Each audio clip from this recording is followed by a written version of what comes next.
Dear students, welcome back to a new session. So today's topic is Amphioxus, as I told you all. In the first unit itself, I told you all there will be two type studies. One is Amphioxus, the other one is Herdmania. Okay, so today we are going to see Amphioxus. So this Amphioxus, as we are dealing in this semester with Chordata, so this Amphioxus belongs to the phylum Chordata. It is also called as Branchiostoma lanceolatum. Okay, it is also called as Branchiostoma lanceolatum. So now coming to its classification, Amphioxus, it belongs to the phylum Chordata, group Acrania, subphylum Cephalochordata, class Leptocardi, and family Branchiostoma. Okay, so the type is nothing but Amphioxus or Branchiostoma lanceolatum. So how, what is its history? Who have described the name like this? We are going to see now. So a German zoologist, Pallas, he is a zoologist. He first described the animal and considered it as a mollusca.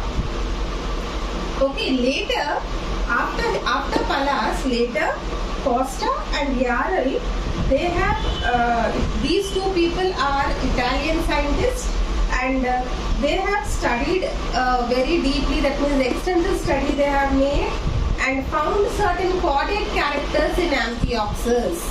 Okay, so then Costa named it as Branchiostoma. Okay, why he named it as Branchiostoma? Because they have observed the body is laterally compressed, as you can see in the diagram, and fins are present. Okay, and Yarrell named it as Amphioxus. Okay, Costa named it as Branchiostoma lanceolatum, and Yarrell named it as Amphioxus. Okay, so coming to its distribution. Before going to its distribution, we are going to see what is the word Amphioxus means. Okay, Amphioxus is a Greek word. Amphi means, you can see here, it is double. Amphi means double meaning, and oxy means sharp. You can see the sharp edges. So that means Amphioxus. Okay. Now coming to its distribution, this Branchiostoma is with about 10 species, and the distribution is reported in different oceans of the world. So the genus is more common, this genus is more common in the seas such as Mediterranean up to North Sea, and especially near the coasts of Japan and China. Okay, now coming to its habitat. So Branchiostoma is a marine animal. It inhabits mostly in shallow waters on the sandy coast, and though 9 species are identified under genus this Branchiostoma, okay, but the most commonly known and most commonly studied species is Branchiostoma lanceolatum. Okay, so this Branchiostoma, it is very easy to study. Why the scientists have proposed this Branchiostoma is very easy to study, and its life history. So that is the reason they have chosen this species. So this Branchiostoma, it is a burrowing species. It is burrowing from buried in sand. How it will buried in the upright position? Okay, condition only, with the anterior end protruding above the sand. Okay, at night time what it will do, it comes out of the burrow, swims vertically in the water, okay, with the help of the undulating body muscles, you can see here, okay, body muscles. Okay, Branchiostoma inhibits ciliary mode of feeding. So what is the food it consists of is plankton, like some microorganisms, and also some seawater which enters through the seawater, which enters the microorganisms into the mouth. Okay, and we will see later that separately. Now coming to its external morphology. Okay, we'll see its external morphology. See the diagram here, you can see here.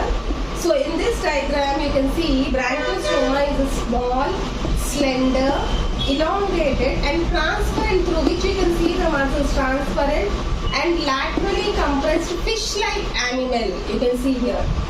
Okay, so the laterally compressed body with both ends pointed. You can see here both ends pointed. Okay, you can see the scientist, if anything it is laterally compressed and both ends are pointed, it is known as lancet.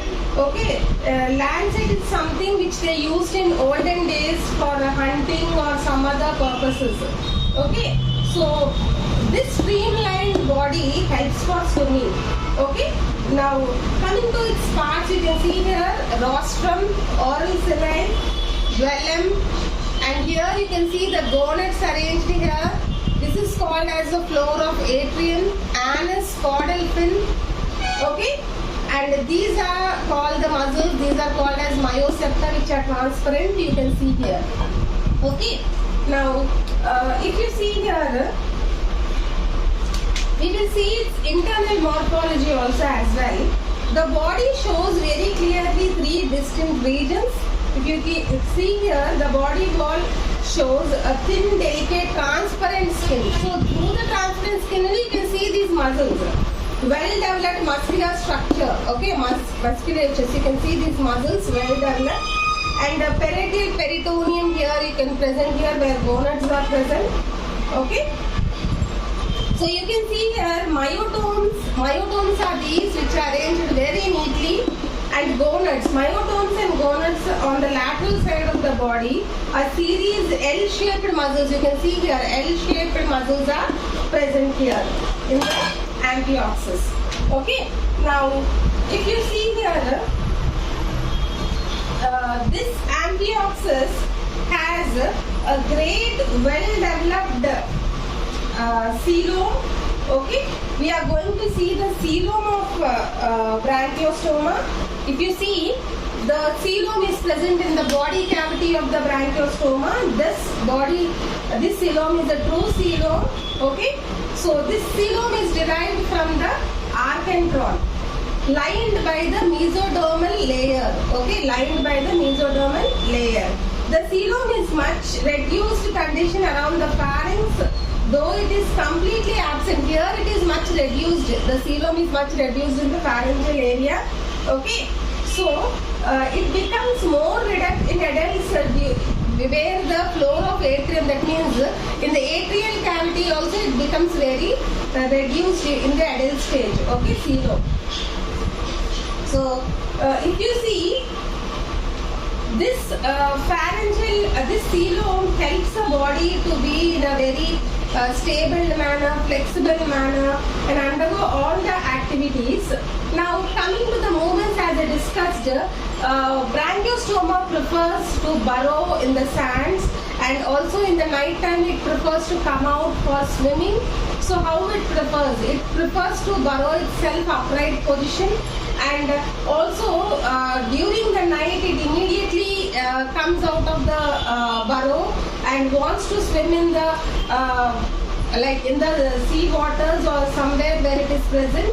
Okay, so during swimming, its body, since what is the benefit of the amphioxus is like a fish-like with the fins and all, it wholly utilize all the organs to swim actively. So these muscles as well as the fins help them to maintain the equilibrium and also help to maintain its gravitational force, and helps to helps to swim very actively in the night time. So like this, with the help of this movements, it goes for feeding. Okay, as I told you, food consists of all the planktonic microorganisms. Okay, so this is about Branchiostoma lanceolatum.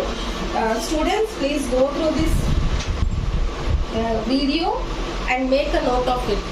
Thank you.